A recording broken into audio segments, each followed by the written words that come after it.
Hey guys, welcome to our channel. My name is Raisin and today papakita natin sa inyo yung trade natin for Pepe Coin. Okay, so kung titingnan nyo dito guys, muntik nang tamaan yung ating take profit levels. Pero unfortunately, hindi na-reach doon, no? Muntika na talaga. So palaki natin yung ating monitor. Okay, there you go guys. Muntik na talaga, no?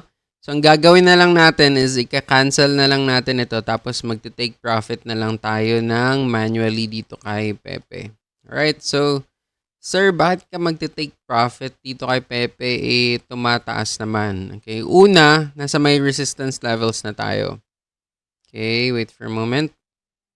Okay, there you go. Nakapag-take profit na tayo.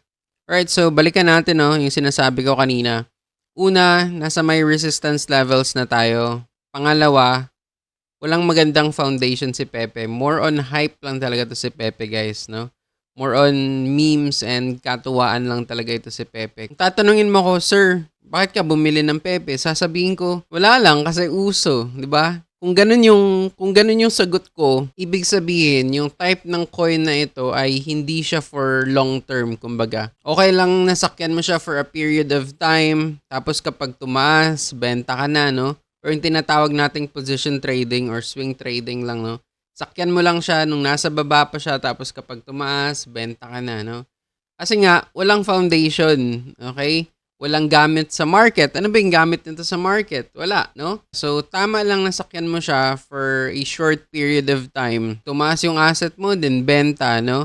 Kapag bumaba, maghintay ka na naman tamang opportunity para bilhin siya. So, ganun yung aking mentality dito kay Pepe. More on, ano lang ako dito guys, more on chupit-chupit lang or more on sasakyan ko lang siya for a short period of time. So, ganun, no? Next na coin na tinitingnan natin or binili natin nung nakaraan is yung TON or Toncoin. Palaki natin yung ating monitor.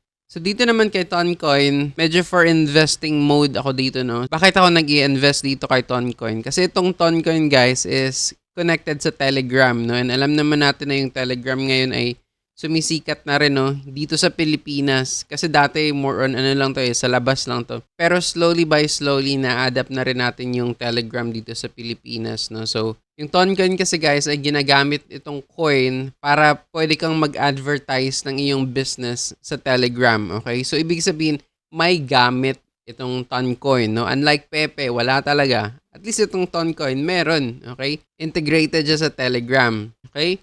So, ganun, no? Kung mamimili ka man ng coin na for long term, siguraduhin mong may gamit siya, okay? Tapos, kung bibili ka man ng coin for short term, dapat sakyan mo lang siya for a short period of time. Meron pa ako isang coin dito, guys, na binili. Ito naman, more on, ano lang din ito, short term, no? Ito. Okay, kung napapansin nyo, binili natin siya dito nung nakaraan. Okay? Bakit binili ko siya? Kasi wala lang din. Walang reason, walang purpose. Dahil lang sa nakita kong parang okay na yung kanyang technicals. Nakapatong na siya dun sa mga support areas. Kaya binili ko, no? Pero actually, there's no particular purpose kung bakit ko binili ito, no? Kaya kung mapapansin nyo, naglagay ako ng take profit order. Okay? Ibig sabihin, kapag umabot doon sa presyo na yun, yung presyo ng coin na ito, take profit na tayo, exit na tayo, no?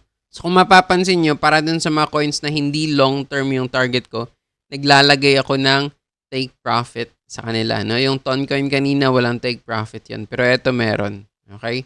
Kasi nga, pang ano lang ito siya guys, pang short time lang. So yun lang, balikan natin ulit yung Pepe. Okay, so sukatin natin siya mula doon sa area na nabili natin. Let's say around here, no? Okay. Tapos at around here. Okay. So pagpalagay na lang natin na kumita tayo ng around 40 to 50% doon sa kay Pepe. So yun lang. Thank you so much again for watching. Have a great day. Peace out.